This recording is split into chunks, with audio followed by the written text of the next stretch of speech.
right. Welcome to Simple Healthy Life, where our goal is to have real, insightful conversations on topics that we find interesting. And today, I thought it'd be kind of interesting, MJ, as as of this week, you've opened up our labs officially, getting some memberships rolling in, and obviously, I've been and have been really thoroughly enjoying the space and what you offer there, and it made me think about the idea that you had and bringing that to inception and all the little things in between, which a lot of people don't see. Obviously, like we talk, a little bit more frequently about those kinds of things. So I saw every little roadblock. Maybe not even I saw every roadblock, but I saw many of the roadblocks in the way, and there was a lot. But yet here you are now in a place where it probably finally feels like you're past the thick of it and into new territory. And so I figured this would be a good topic to discuss, like bringing ideas to fruition, bringing ideas that we have in our minds through action into reality, and maybe centric to building a business.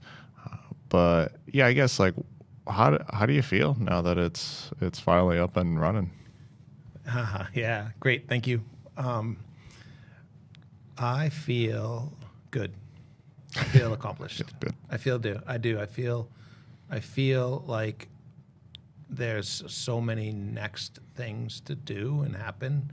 I'm nowhere near where, the end goal, but I feel like this was a cool milestone to take something that was just simply an idea, something that Corey and I used to do in our backyard in a bucket full of ice, and bring it to fruition, so that other people can enjoy it, is really a cool feeling. I'm reminded when you kind of opened, this gentleman, John Walsh, we mentioned him a few times. He's kind of been a bit of a mentor figure to me, and he said something to me one day. He said, everybody has ideas. And he said, talking about himself, he said, but I'm the guy that brings them to life. And now he's built many different businesses and done a whole bunch of different cool stuff. And that stuck with me because I am the guy that has ideas. I'm Boston-in-law. For my whole life, I've had ideas. What about this or what about that? And for this one, we went through the process of bringing it to life. And that process was extensive. It took us, in fact, 2 days ago, I got a Facebook memory of 2 years before that. On that day was me hosting a breathwork event and a couple people sitting in horse troughs outside and buckets full of ice. And it took us essentially from then to now to build our labs.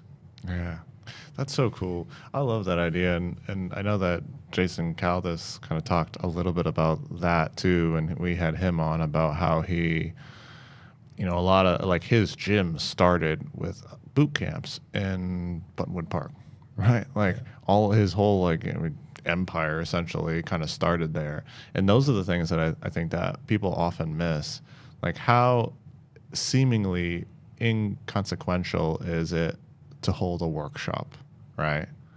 But that's actually what built momentum and community to get to where you are now. If you were to just like randomly open up our lab, say you had the means and knowledge, I don't necessarily know that. One, I guess you wouldn't really have the knowledge, but say you had the means, you would be lacking the experience, the knowledge, and the community to then actually like bring that together, right? And through your little workshops, and you did plenty of them, that really did do something for you.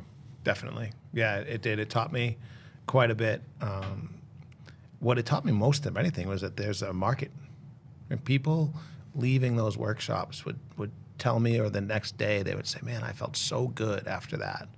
And I was like, I started to look around and see like where are people doing this, right? High-end spas. But it was more like well, I go once a month with my wife, or I go like every few months. I wanted to bring something where people could literally say to themselves, this is something I want to add to my life. Let's do it 3 times a week. Let's do it. Like, what's the science say?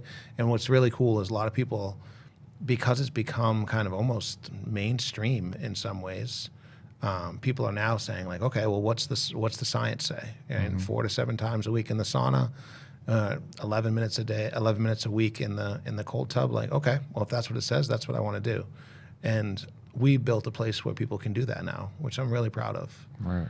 It's fun to see people experience the stuff that we've experienced, and see that the look on their face, when they overcome the cold, and just hear how positive they speak of the space and their time there. It's really fun to see people talking and telling their friends, like, oh my God, this is what I did yesterday. That whole thing is more than I anticipated. I didn't expect to get the joy out of it that I've been getting. Even just this we've been open now, soft open for only a couple weeks, and really just seeing those people experience it for the first time, or maybe they've done it before, but the first time they're really like, wow, look at me, I did it, and that's really cool. Yeah, no, it's awesome, and it's cool to hear you finding a lot of joy in that too, because ultimately that's where it came from. Even if that wasn't the primary like conscious motivator, that's why you started doing workshops to begin with. I mean, you weren't making big bucks on those workshops; they weren't paying the bills, although I think they were paid. Right? They were clearly paid, but nonetheless, I mean, I don't think that they were world class, payments, right? But you wanted to bring it to more people and just spread that passion, and I think that's where it starts. It's actually kind of interesting as we think about it now, because it started with an idea, this idea that I like this, and this is kind of cool, and I feel the benefits, and so if I feel the benefits, then maybe other people would. Where did you get inspired? Like, where did that first idea come from? Like the idea of, hey, I kind of like this, and maybe I can hold workshops too. I'm gonna blow your mind right now. Oh, let's hear it. You were there. Nice. Yes, you were there. Nice. I actually remember it. Mike McCarthy held a breathwork and cold workshop at Soulflower. Yeah. And I attended, and I had already been into breathwork, and I had already been into cold, but never really put them together. And I experienced that for the first time in that little tiny room. And I was like, man, this is something that I could totally add to my athletes yoga program. Like, I'm already doing it on Sunday mornings. Let's see if I can start to add a little bit of this breath work. So I started to add the breath work to the end of athletes yoga, and then realized that you can put it all together with the cold. And, one thing led to another, and one thing led to the first of one other million things, and then here we are. So, wow. But I didn't think about that until today. But yeah, you were in the room. Wow. Yeah, that's crazy, because that was, I don't believe that was the first time we met, but that was, no, because I think I met you in Middleborough like one other time, and we had like a decent conversation.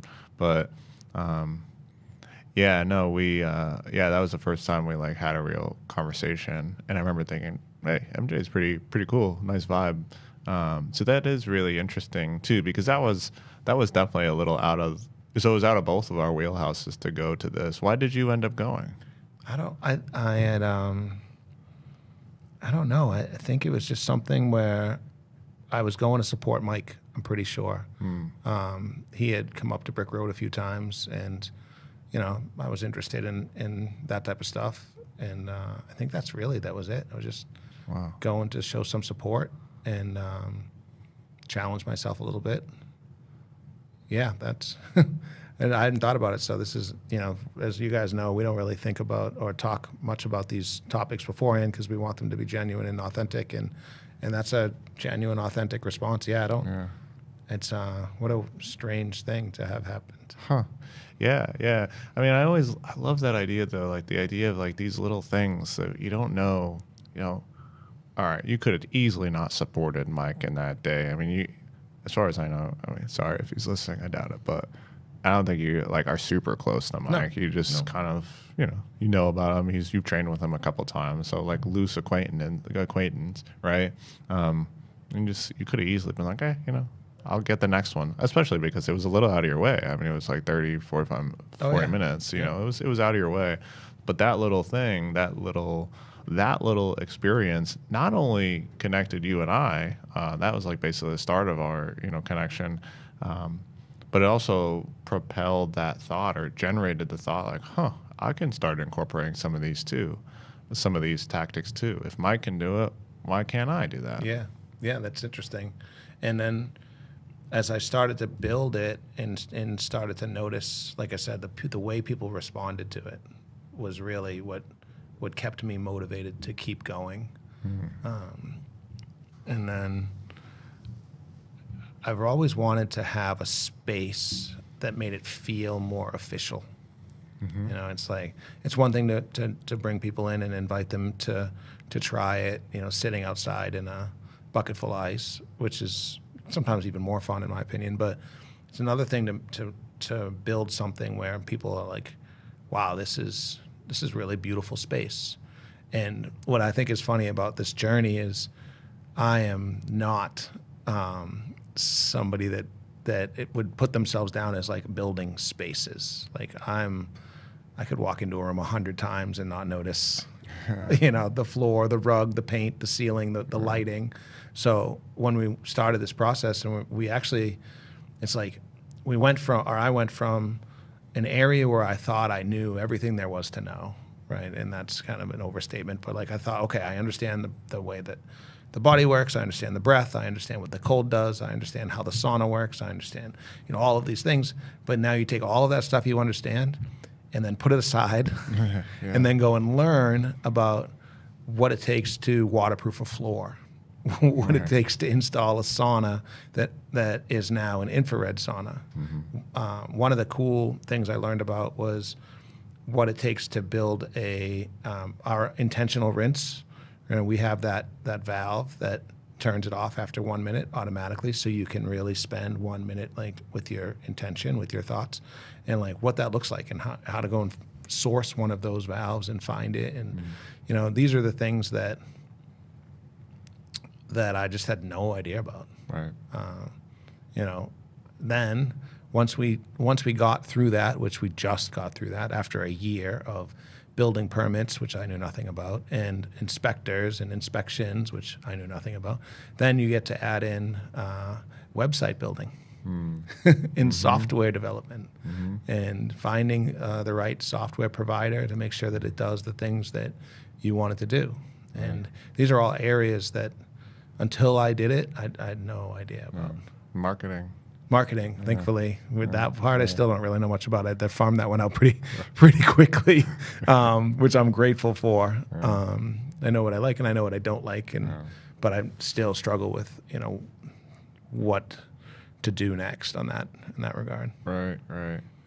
It's so cool. Yeah, I mean, I love to hear about that. But yeah, because you didn't in no world did you start by saying, I'm gonna make our labs, I'm gonna make this space, and then I'm just gonna bring it together. Like that's kind of what it appears to be, right? Like even the well-informed observer is looking in and be like, yeah, he set a goal, build our labs, and then brought it to life. Yeah, hard, but did it, right? Used some money, had some money saved up, all that jazz. But that's not actually what the pathway was. It didn't start with that, like, let me do this. It started with the little like novelty searching, right? Like the new experiences. I read this book. I don't know if I shared this with you. I think I did. Yeah, this book is called. I never remembered the name, but now I remember. It's called Why Greatness Can't Be Planned. And it was such a cool idea. It was one of these books that like really, the main thesis really engaged me, and it was that goals don't work like that. Goals don't work like, yeah, let me build a spa and then bring it to fruition and, all is good. Goals work by taking one little novelty searching step at a time, and you can't actually see the next step until you make that first step. It's like the fogged bridge, right? Like the bridge is fogged. You can't see, you can see only the step in front of you, and once you take that, then you can see the next couple steps that you could take. Then you take that one, then you see the next couple steps. In no world could you possibly envision start to finish a realistic goal that's right for you and makes sense and will actually work. And that's so your first step onto the fogged bridge was, let me go support Mike, right? And it's just a really captivating thought. Yeah, and it's never linear. No. Right? That's what so many times people just believe that other people had this linear rise, right? It's like you see them and they make it look easy, or what's kind of fun too is like, as you're rising, and I'm not saying I'm at the top, but as you're, progressing through this thing, those things that happen, like I now know a lot about what it takes to waterproof a floor on a second floor of a building, right? So now someone's like, hey, how would you do that? I'm like, oh, well, this is, from personal experience, this is what I would do. 6 months ago, I had no idea. But now someone would be like, wow, geez, Mike really knows a lot about that. Like, yeah, but I had to take the time to learn about it. And that felt very not linear. I remember the day I was like, I didn't even think about flooring. Again, I'm the guy that wouldn't tell you if there was a rug in the room, like literally. And now I'm like, oh wow, okay, I gotta go learn like what kind of floor there is, how expensive is it, which one's cost effective, which one's non-stick, and does that matter? These are all just things that you learn along the way that no one can really tell you. Right. And I can already tell that there's a ton of stuff left to learn, right? Like right now we're in this like booking section, of the game. Like, how do you book something that requires people to be kind of in their bathing suit and make as much of the clientele, the potential clientele, feel as comfortable as possible, while knowing that some people love to do this with their significant other. So you can't really just make it men and women. Some people just won't do it if the opposite sex is in the space. So like, what do you do there? How do you do that? Like, there's no roadblock. There's no roadmap for that. You got to identify and figure out what that looks like. And I don't have the answers yet, but that's just part of the next step in this process. Yeah. Yeah. And it has to happen that way, one step at a time, right? If you got hung up on the booking process when you first started, you would never have put the effort into the floor. You would have forgot about the waterproof floor, and then that would have been a disaster, right? Yeah. And that's what people, I think, often try to do is they try to set these goals and plan everything out and in between, but you can't possibly know the problems that you're going to run into. And if you think you do, I mean, one, it's a little ignorant, but two, you're probably going to spend all the time on the wrong thing. Totally. And then you got to enlist people to help you, right? Like, find people you trust, work through that, build your own community. And that's the second thing that happens when you're building this stuff. Like, you end up with a pretty good community, right? We had a major hiccup with our electrician, right? He was a great guy by all accounts, but he just was stubborn in one regard and blew up one of the tubs before we opened. I mean, like, the motherboard just fried it. Oh my God. I mean, like, that's enough to make you go home at night and lay in your bed and wonder, right? What's going, like, am I cursed? Is this what's going on here? But you figure out how to solve for it. You become an expert now. Thank you to Cold Tubs for spending 6 hours on the phone with me, walking through how to remove a motherboard in one of their tubs and put it back in. All right, so I'm not an expert on electricity or motherboards, but I can take this one apart and put it back together. Right? These are the things that, at first glance seemed like the worst thing in the world. And now, okay, well, it's just another hurdle that we had to overcome. All right. You know, and we now have a better, different electrician. Not to knock on him, he just can't. We just, got to go a different direction. That's just an example, one of 100 over the course of this last, basically, year. I remember going through, and once we figured out that we wanted to put this thing in a gym. We didn't want it to be standalone. We wanted it to have, at least be surrounded by a community of people that were probably interested in it. I remember going to these different gyms and talking to the different gym owners, and kind of like, they probably thought I was crazy. Well, I think it's valuable for these reasons. Well, and then probably went to 10 different gyms before we found Jason. Wow. And, worked. Corey jokes like I went and worked at the YMCA, just personal training, just to kind of understand the ins and outs of the YMCA, because we initially thought maybe we could build them for the YMCA, and then we found Millennium, and we found Jason, and we feel like we found the right spot. Did you knew him beforehand though, right? No. Oh, you didn't? No. Oh. Yep. I decided that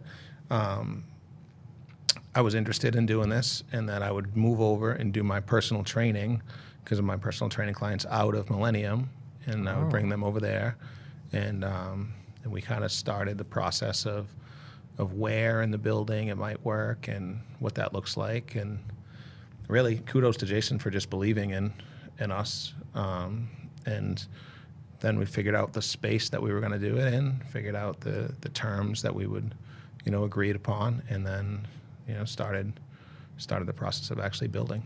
Wow. Yeah. Yeah. And all those, yeah. Imagine building your road. Imagine now going back and writing out the full plan, everything that you did to from the hosting the workshops and these different, and however many workshops, and then from making the decision to evaluating which cold tub and saunas to buy. Imagine writing all that out. You would never stop writing. It's what you sent this to me, and I'm glad it's coming up now. It's probably not the best. We can cut this out if people don't want to hear about it. But we don't cut anything. I know we never do. We talked about intuition, and you talked about this. There's a word for it. There was a scientific word for it. Somatic marker theory. Somatic marker theory. Yeah. Thank you. And because that's come up a few different times, but that's really a great example of this path. Yeah. That somatic marker theory. You're right. I couldn't have written every one of these steps down, and I'm glad I didn't. I do have a plan, right? I do have a written down, bullet pointed out plan and how we're gonna build these things and then get to 10. Sure. Our goal is to build 10 of these things, and there's some high level milestones, which is why we're talking about this today, because we just crossed one, right? Be open, build one, get going, see what that looks like, see what kind of revenue it generates, see what kind of community and buzz and all that. And we don't know. That's the part that remains to be seen. And then we have some kind of financial markers to say, when we get to here, then we're going to try to build 2 more. And we do have a plan to say we want to build 2 more next, and then we'll have one, have 3, and then we'll try to build the other 6 or 7 kind of at the same time is the idea. But who knows? Who knows where that will go? I really can't tell you. In fact, I can't even tell you where my thought is to build number 2. Right. We just haven't been focused on it. But it's in there. It's in the high-level plan. Right, yeah. Yeah, somatic marker theory is basically the physiologic theory for intuition. And so what it says is that our subconscious brain will mark patterns and learnings, I suppose, with bodily feeling. So the gut feeling, right? Why sometimes we lean into that gut feeling? Why does it just feel right, and why is it right a lot of the time? And so, this was studied and written by a man named Antonio Damasio, and they've done a couple studies there that we've talked about, like the Iowa gambling task, where basically they gave they had two separate groups of people, one with damage to their ventral pre-medial cortex, I believe it is, the VMPFC or something like that. An area of the brain that is responsible for kind of mediating these intuitive decisions versus people who are much healthier, had a healthy brain. They gave them a gambling game, and the gambling game was rigged. There was a couple rigged decks in each of these groups. And the people with the healthy brains were able to kind of like intuitively pick up, I don't really like playing this game from that deck and this deck, but I'll draw from that deck. And they can't tell you why. They can be like, well, there's 3 jokers in there and 10 whatever. But the people who had the damaged brain, they didn't sense any difference. They couldn't really like logistically like explain why one deck wasn't performing well, well as the others. And so that demonstrated the point that there is an area for a brain that dictates non-explainable, not logical, to us, decision making. Another good example of this would be like switching jobs, right? I mean, if you were to write down, you got a job offer, and you were to write down every exact possible future possibility, I suppose, for that job switch. Well, I switch jobs, and then maybe I get paid a little bit more, and that's good. And then, also my commute's a little bit longer. So what does that look like? And what happens if I make more money? Then how do I feel about that? And then like I lose all my coworker friends, or maybe I don't come into contact. Like if you were to actually write every single detail down, it would take forever. And so there is part of that decision-making process within us that says, okay, here's the big, overarching ideas, the high-level ideas, like I get paid more money, commute's a little bit longer, but also it just feels right. It feels like the time, right? And we use that all the time, but we don't necessarily give credit to intuition. In fact, a lot of people think intuition is this like very like hokey thing when in fact it really is demonstrated by not only our actions but observable science. Yeah, now that I've heard it a couple times, I'm never going to forget that somatic marker theory, because it's so consistently true. One of the things that you have to do for those of you that are out there that are like listening to this because you find us interesting, which I'm glad you do, I'll offer some findings that I have found, right? And one of the things that you definitely want to do when you're trying to bring an idea to life is play with it, right? Remember that you're not going to have all the answers, and write down your high-level plan. In 5 years, I would like to be doing this with this, and then work backwards, right? Everybody kind of says that, but what I'm getting to is if you need money to do this, you have to have a business plan. And essentially, just don't look at that business plan as line item A and line item B and line item C. I would say, and this is what I have come to realize, look at that business plan as convincing yourself this is going to work. Like, how is this really going to work? Like, forget about line item A and B and C. Like, write down how this is really going to work. And once you can do that and convince yourself this is really going to work, then you can start to work and try to convince the bank that this is going to work. And maybe there is some specific line items that they're after, but or go to your friends and colleagues, and don't look for people to tell you yes or no. That's the second thing that I would say. There's so many times where you bring an idea to somebody and they have, let's just pretend for a second that they're a robot and not in a mood, right? They're going to say, that'll never work. Yeah. Here's the reasons it won't work. People are brutal, man. And it's like, okay, well, that's not going to work in your eyes, right? Like, so many times I heard from people like, people won't do that. You're not going to do that. People don't do that. Where do they do that around here? I'm like, well, they don't. Well, yeah, well, those people don't do it. I'm like, okay, well, or I'll walk them through the process of like, all right, you go into our intentional rinse, and then you're going to get into our cold tub. Like, no, people don't. Yeah, I can't even take a cold shower. Okay, awesome. So it's not for you. That's okay. just we get hung up on our circle and whether or not they want to support it. And thankfully, my circle's amazing, you know, yourself included, like very supportive. But for people starting out, don't look for the answers out externally. Right. Yeah, that's great advice. Yeah, because people are brutal, and they're not like overtly brutal too. Like sometimes, like I can imagine a lot of people who might insinuate that language without actually saying it that way. Like, oh, it's not going to work. But that's the message that they're saying. You know, they think they're being coy with it or whatever, but they're really they're really not. And yeah, you want people who shoot you straight, but also, you know, are optimists in some sense, and that's a choice, right? I mean, yeah, you could easily say people don't don't jump in the cold tub or don't cold shower, but you could also say they should, and maybe I'll be the one to convince them to try it, and then they'll convince themselves after they muster up the courage to try it. And so I think that's a great example. So being very cautious of your environment for sure. I wonder what do you think for the people who are kind of looking to be self-sufficient in that way, own a business, and maybe they don't even know what they would do. Drawing back on like maybe how yours started, what would you tell someone? Like what should people do to maybe get more into the mindset or more experience in things that they enjoy, things that they're passionate about? Like where do people start?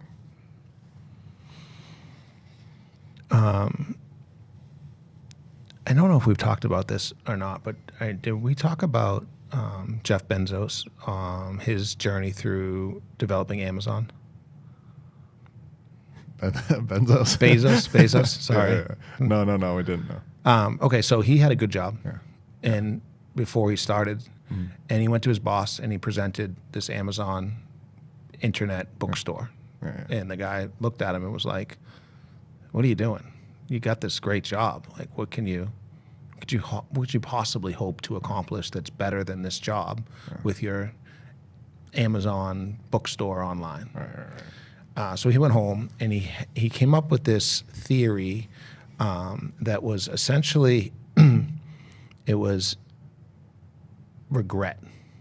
It was his regret matrix.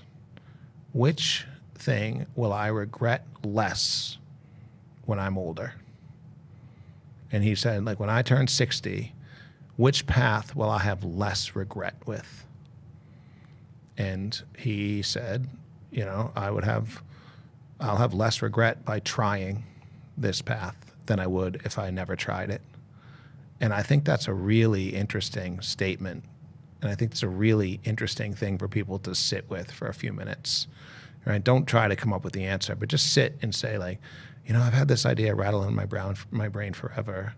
And which way, if I just let it die, go about my business, you know, I'll be sitting there thinking, man, I wonder what would have happened if I had just tried. And I came to the conclusion, I think it's time to try. I think, you know, I had a support system, amazing partner, and just, you know, decided to try. So number one, do that little regret exercise. Number two, remember that, to your point, like the next X amount of steps, months, years in my case, you're going to be on that fog-covered bridge, right? You're going to know step one, then you're going to see step two. Number three, write down, right? There's some stats about the X% better chance of achieving your goal when you write it down, right? Just write it down. Write it down, put it somewhere, look at it, and then just stay consistent. Consistently say to yourself, it's not about having this thing tomorrow. Although when you start to get a little further along, you're going to be like, I wish this thing was tomorrow. Okay. But it's about just continuing on. And then number four, don't listen to the naysayers, right? Work hard in silence and just keep going. And number five, I'm at number five. If it does fail, then so be it, right? I'm not saying I want it to fail. I'm not saying I'm even be okay with it failing. But luckily, I learned a lot through the process. And I built a pretty cool community in the process. And that stuff will happen to you as well. So don't let fear dictate the way that you live your life. And don't let fear be the thing in the moment that pushes you towards a path you know you're going to regret more. Those are all my super deep findings so far. I love it. On the day we just opened. Some type of expert here. Don't kid yourself. We got a lot of stuff to figure out. I'm glad that people are liking it. One thing I'm pretty proud of too is we kind of reimagined the pricing model. I don't know if there's any other pricing model like this, but it's essentially a monthly payment and a drop-in fee, to get people to feel like they're part of the community, so we can reduce their drop-in fee cost. But still, money's energy, and we want you to pay the money and put it in towards what you're trying to accomplish. And I haven't really seen that from anybody else, so I'm pretty proud of that. Yeah, no, that's excellent. Yeah, I think it's more than fair. You go to any other spa-like place, and you're probably paying the monthly fee in one go. And this is a place that you can pretty much go whenever and improve on your own terms. And these are the little skills, right? You talk about all the little skills in there, the learning about flooring, learning about the electricity, learning about, lighting, learning about ambiance, learning about saunas, learning about cold tubs. I mean, all those little skills, it's such a compelling idea. We've talked about it a number of times, but those little micro skills, and as you go in and challenge yourself with the cold, right? You're learning discomfort tolerance, right? Is there a better skill than that? I mean, I would argue focus and discomfort tolerance, probably the two biggest skills that anyone could learn and work on and develop and probably get whatever you want. I mean, can you imagine? I can't even imagine too bad. I mean, maybe interpersonal relationship building, which then encompasses hundreds of skills there too, being open, being vulnerable, being clear, being communicative, being a good listener, but I mean, I think about that often, and so that's why I love to practice discomfort, and I have a couple different ways that I do that. And people say, well, that's silly, that's uncomfortable. I'm like, yeah, that's the point. It doesn't get easier. It just gets more tolerable. I'm going to do a little video for you guys yesterday. And that's one of the points that I said is they get in the cold time. I'm always like, this is going to suck. And it does. And you know what? But I get better at tolerating that suck. Clearly you could see that. You could see when, you versus someone brand new into cold tub, you're like, this sucks. And you get in, you chill, and you're controlling your breathing. It's fine. Right. Versus someone new, they're all tense. They're barely breathing. They're want to leave in 1 second. And, it's not to say that you're not better or worse than each other. One person just has more discomfort tolerance to that, maybe physical discomfort. Right. So, I think as you go into these settings, one, you practice that in the cold tub.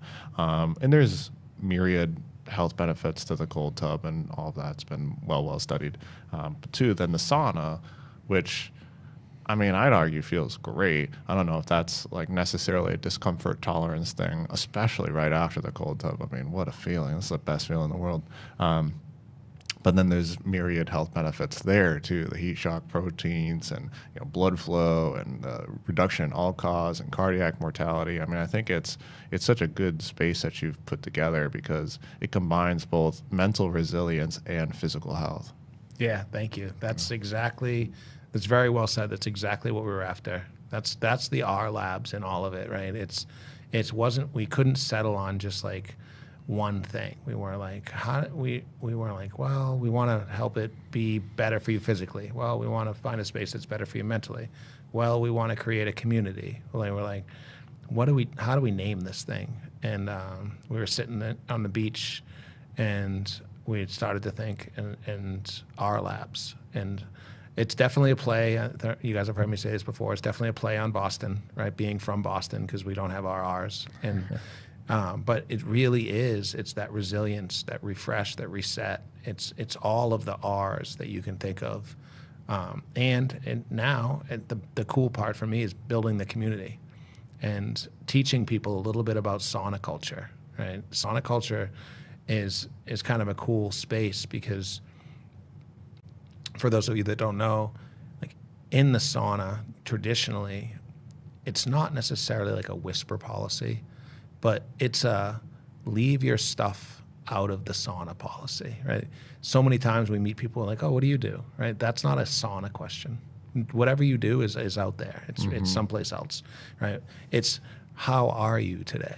Yeah. You know, it's really just like keep your conversation to like inside the four walls, you know, and that's kind of a cool thing. And people are starting to feel that and like that and be comfortable, and it builds community a lot faster, right? You're not like, oh, that's Mike the plumber. You're like, oh, that's Mike, you know, and you kind of see people for who they are, which is really a cool thing. Yeah, I love that. I'm excited for that community that you have to be built up, and you get to see the regulars and to make connections there, and you know, expand the relationships, because that's important. But I also think that you kind of hit the nail on the head with those, you know, the 5 things that people could benefit from walking through and reminding themselves of, you know, if you want to change. I mean, maybe first step is to try something new, right? Do support the friend, right?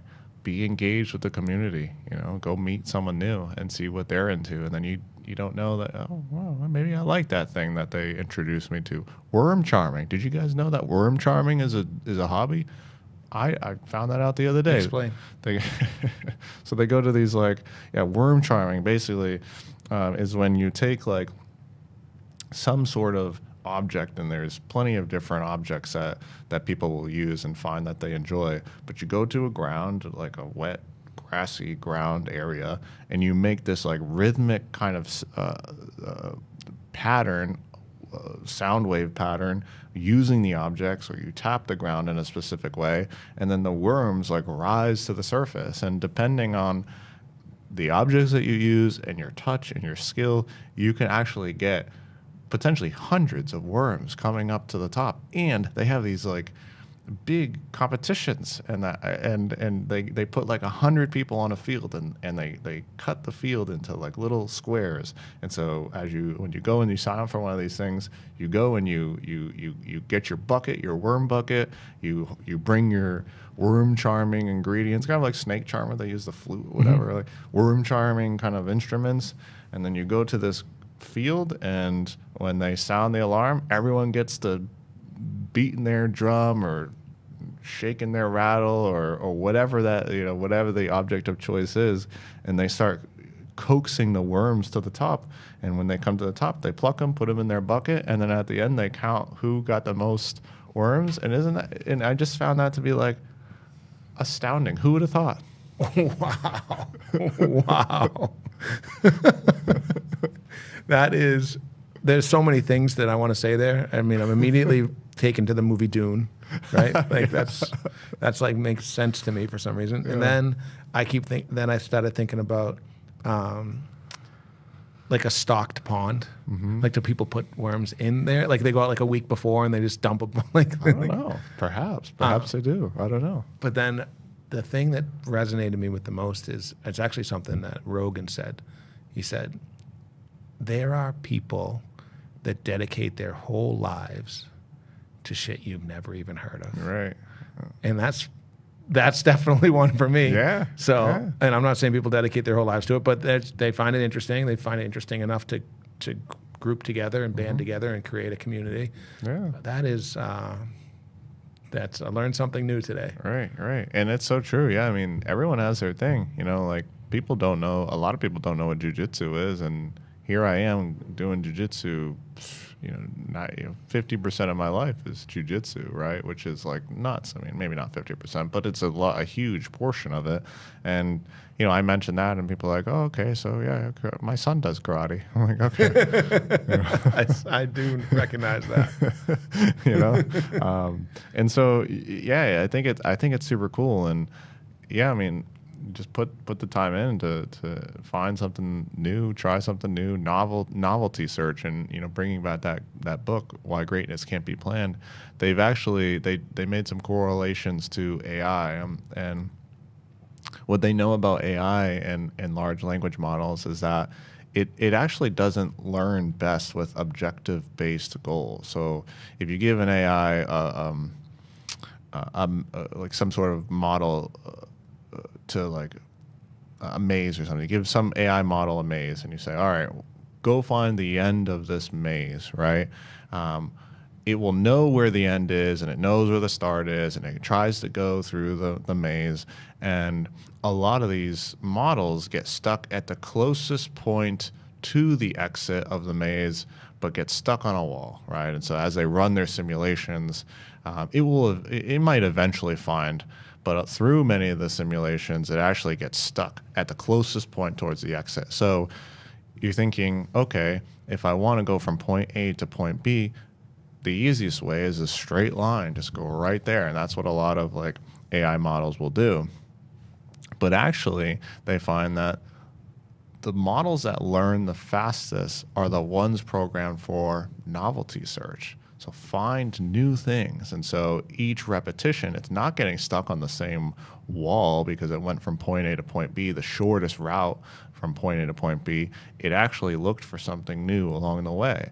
And it solves the maze much faster when it's looking for new things, because eventually, as you look for enough new things, you find the thing that you're looking for to begin with, and that maybe you didn't even know you were looking for. And so, it just I think there is strong parallels between how you engaged with novelty search through the whole way. Again, you didn't say, I'm developing R labs, and then go and join Mike McCarthy's, tub and then do your workshops. And it wasn't planned out that immediately, but you did through each step of your journey. You looked for new things and new experiences, even if that was subconsciously searching, right? Yeah. And I think that's so powerful. How I found jiu-jitsu was very similar to that. I was into the gym, like just strength training, bodybuilding kind of stuff for many years. I got so sick of it. I was in there like 6 days a week, and for years and years. And I just, I was done with it. I was over it, right? I had met whatever kind of potential I probably was going to get there, and I lost the love for it. And then Alicia was actually after college was looking for some sort of like fitness classy kind of thing, and she stumbled upon like martial arts as a potential role for that. And so she tried one or two different things, and then eventually kind of like landed on boxing, right? And so she's like going to these like little boxing classes, and she kept being like, hey, you should come check it out. I'm like, nah, boxing stinks. She kept saying, all right, come on, check it out. No. She did that for months, and eventually she stopped asking. And so I said, hey, can I check out boxing? So go check out boxing, right? And it is cool. It was fun. We enjoyed it. We did a good bit. Got some good workouts, got some good techniques, all that jazz. And then was always seeing Muay Thai, kickboxing happening on the side corner of the same gym. And I figured, well, I like boxing. Might as well try kickboxing too. All right, good. Try that. And that was enjoyable too. So we kind of like jumped between the both of it. And then as we were leaving those classes, guess who was coming on the mats? The jiu-jitsu folks. And so I would like every day I would kind of like see a little bit of them like rolling around, doing a little wrestling and submissions. I was like, oh, well, that's pretty cool. It's kind of a cool idea. Now that I see it, it does look interesting. And so one day just was like, all right, well, let's try this. And it literally was one class. I was like, yeah, this is sweet. Like, let's do this. And then that led to, the passion that I now have for it. And so, that was almost like 9 years ago, and been doing it, training it since. But again, it didn't start like, let me go for my black belt in jiu-jitsu. Like, it doesn't start with that thought. It starts with, let me try something new. Yeah, 100%. How many hours in are you? Yeah, I don't know. Probably, I've guesstimated between 4,000 and 5,000 hours, which is crazy because they say 10,000 hours in mastery. I'm like, dang, I'm going to be so good in 5,000. 5,000 more. Yeah, Isn't that crazy? Yeah. It's real though. It definitely is. It takes that long. Well, I think I appreciate this conversation. It did make me think about my journey quite a bit, and I genuinely didn't even think about that. That first day, experiencing that with Mike McCarthy, and then the fact that you were there is even more hilarious to me because I would have never thought about that. And we got free sandwiches that day. You remember that? Oh, Someone yes. came in. This was like, it was like some catering company couldn't find the company they were trying to bring sandwiches to, and they're like, "Oh, you guys are having an event. You want these?" Yeah, I do remember that. You want some sandwiches? That's so funny. It was a beautiful day. Mike did a great job. Yeah. He did a great job, and the whole thing was really impactful. Clearly. Yeah. So, for those of you that are close to us in Lakeville, Massachusetts, come out and check us out. We're now open. recoverwithintention.com. You can book there. I'll leave you with the process for our labs, because people ask me that every time. And the process goes like this. You're going to come in, you get changed. You're going to step into our intentional rinse that was built so that you could be intentional about your recovery. It's 1 minute long. It's hot or cold water. You can stand underneath our rainfall shower and spend that 1 minute releasing. I'm going to not intentionally use all the R words, but I might. Intentionally releasing all your emotional residue, right? Repairing and resetting yourself to get ready. And you're going to step over, walk into our cold tub branded commercial cold tubs. One of them is set at 42 degrees with moving water. And that's going to constrict essentially every cell in your body on purpose by design. It's going to help you to breathe, learn the process of being uncomfortable and what that looks like, and breathe and allow yourself to prove to yourself that you can do it, however long that takes, whether it's a minute or 2 minutes or maybe even 3. And you're going to get out, and you're going to walk into our clear light sanctuary infrared sauna. And the cool thing about the infrared sauna is that it's going to heat the body more than the air. So you will be warming up, and once you constricted all those blood vessels and all of the stuff that no longer serves you moves out of the cell and into the bloodstream, you're now going to use that to heat yourself back up and allow that to escape completely, removing all the toxins. And you can do that 1, 2, or even 3 times. You rinse off and go about your day. So that's our process that we designed for the community members, and we would love to see you down there. Nice. Yeah, well said. Yeah, and please try it out. Don't knock it till you try it. The cold tub is a little hard. Sauna is sometimes a little uncomfortable, but both of them, myriad health benefits, myriad mental benefits. I mean, it's profound to have that spike in dopamine that lasts 4 to 6 hours, 300% for cold tubs, above baseline. That's 300% more motivation to do the things that you don't want to do, right? And that's not anecdotal. You look at the anecdotal evidence, but that's also clinical evidence as well. So yeah, go check it out. I think it's such a great opportunity. Thank you. And catch us next time. Drop us a line. I'll let you know how to get there.